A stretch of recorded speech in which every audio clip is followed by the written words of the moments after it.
Hello everyone, welcome to the channel. In this video I'm gonna tell you that how can you make a comparison video on your PowerPoint. So let's start the video. First of all, open up your PowerPoint, and after opening your PowerPoint, just tap on a blank page to continue your project.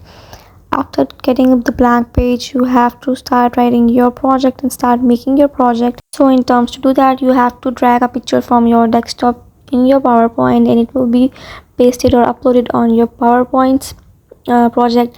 And after that, you have to place it on your project, and after placing it on the right direction, you have to again drag a photo from your desktop and again post or upload it on your PowerPoint, and then adjust it accordingly.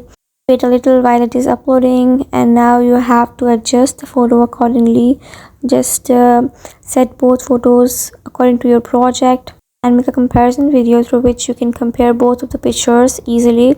That is how you can make a comparison video on your PowerPoint. I hope you like the video, and if you do, like, share and subscribe to our channel. I hope this video will help you a lot in any way. Thank you so much for watching the video.